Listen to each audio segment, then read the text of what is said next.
Salam damai Tuhan, saudara terkasih. Jumpa lagi dengan saya, Fransiskus Ransus, host YouTube channel Katolik, biji sesawi berakar dan bertumbuh dalam Kristus. Dalam video kali ini, saudara, saya hendak berbagi tentang 10 kedahsyatan iman Katolik yang sangat memukau hati saya dan membuat saya begitu bangga telah dipilih dan jadi bagian dari iman Katolik. Kedahsyatan nomor 10. Gereja Katolik adalah gereja yang didirikan sendiri oleh Kristus Yesus, Mesias, Anak Allah yang Maha Tinggi. Dia bersabda kepada Petrus, "Engkau adalah Petrus, dan di atas batu karang ini aku akan mendirikan jemaatku, dan alam maut tidak akan menguasainya. Dan kepadamu akan kuberikan kunci kerajaan sorga." Kedahsyatan nomor 9 adalah persekutuan para kudus. Saudara terkasih, Gereja Katolik ternyata tidak hanya terdiri dari saudara dan saya yang sedang bersiarah di bumi ini. Bukan, saudara. Gereja Tuhan ini terdiri dari gereja yang sedang dimurnikan di api penyucian oleh kerahiman Tuhan. Dan juga gereja yang telah mencapai kejayaan di surga, yaitu para kudus yang setiap saat memuji dan menyembah Bapa. Dan para kudus di sorga akan selalu mendoakan kita, membantu kita dalam persiaran kekudusan kita di dunia ini. Nomor 8, saudara dan saya tidak pernah sendirian sepanjang hidup kita. Yesus Kristus bersabda kepada saudara dan saya, "Dan ketahuilah, aku menyertai kamu senantiasa sampai akhir zaman." Itu adalah janji Tuhan. Kristus adalah Sang Emmanuel yang selalu menyertai kita sampai akhir zaman. Kristus tidak pernah membiarkan kita sebagai yatim piatu sepanjang hidup. Kedahsyatan nomor 7.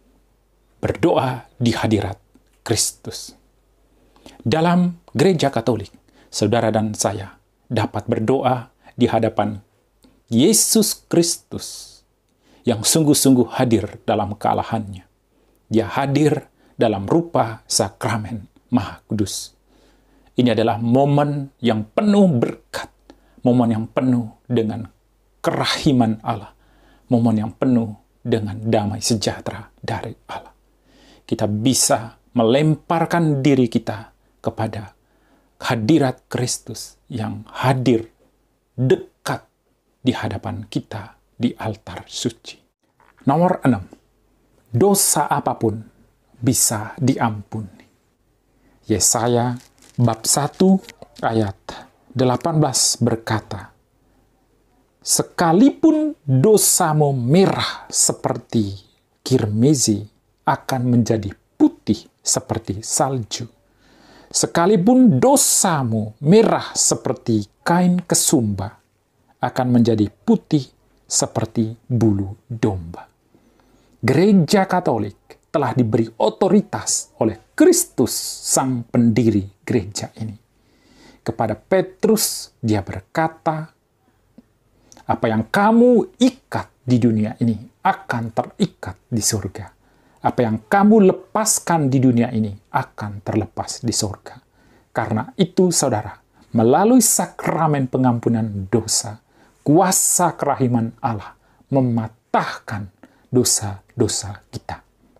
Asal saudara dan saya rela dan ikhlas melemparkan hidup kita, diri kita, kepada samudra kerahiman Allah yang akan mengubah dan menyucikan kita dari lumpur dosa-dosa kita. Nomor 5, perkawinan adalah sakramen.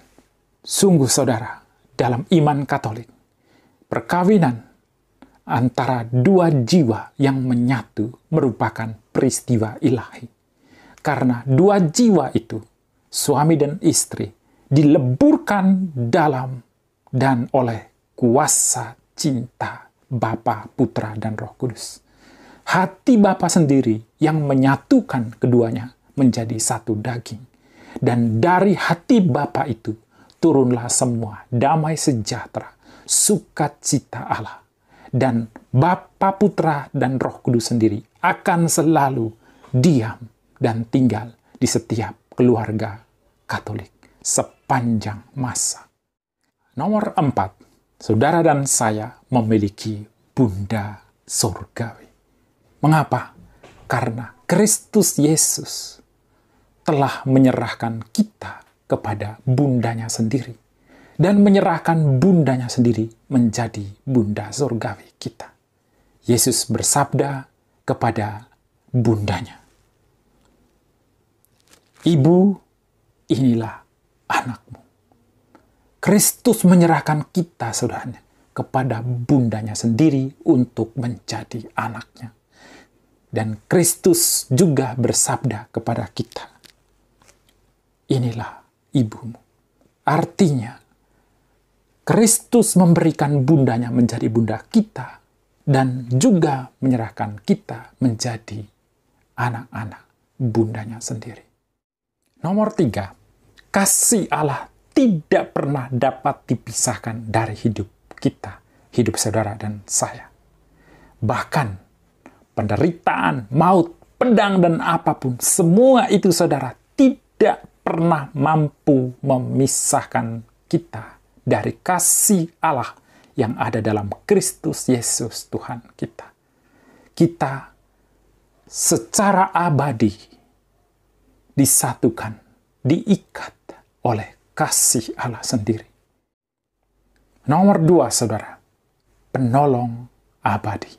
Kristus telah menjanjikan seorang penolong yang lain yang akan menjadi penuntun, pembimbing hidup kita, yaitu Roh Kudus. Roh inilah yang membawa kita kepada kebenaran demi kebenaran, membawa kita dalam tangga-tangga iman seumur hidup kita, dan memimpin kita untuk akhirnya bisa selalu hidup di hadirat Bapa. Yesus bersabda, "Aku akan minta kepada Bapa, dan Ia akan memberikan kepadamu seorang penolong yang lain, supaya Ia menyertai kamu selama-lamanya, yaitu Roh kebenaran, Roh Kudus." Roh ini, saudara, Roh Bapa Putra sendiri akan menyertai kita dan selalu menuntun, membimbing, dan mendidik kita untuk menempuh perjalanan iman kita menuju pada persatuan dengan Bapa, Putra, dan Roh Kudus. Nomor 1, saudara, menerima tubuh mulia Tuhan Yesus dalam keutuhannya. Yesus menyerahkan dirinya sendiri menjadi roti hidup dari surga untuk memberikan kita hidup. Mana yang turun dari surga untuk memberikan kita makanan rohani sepanjang perjalanan hidup kita. Karena itu, saudara, dalam hidup ini kita mulai mengalami persatuan dengan Kristus Yesus yang kelak akan mencapai persatuan cinta kasih penuh. Yesus Kristus bersabda kepada saudara dan saya, "Ambillah dan makanlah. Inilah tubuhku yang dikorbankan bagimu. Inilah darahku, darah perjanjian baru yang ditumpahkan bagimu untuk pengampunan dosa." Itulah yang kita terima, saudara. Kita alami Dia di sini dan sekarang.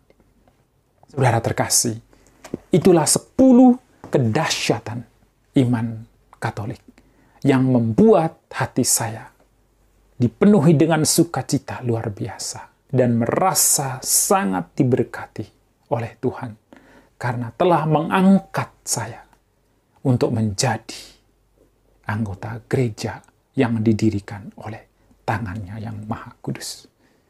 Kiranya video ini memberkati saudara dan menggugah saudara untuk melihat betapa baiknya Tuhan bagi hidup saudara. Terima kasih, sampai jumpa pada video berikutnya.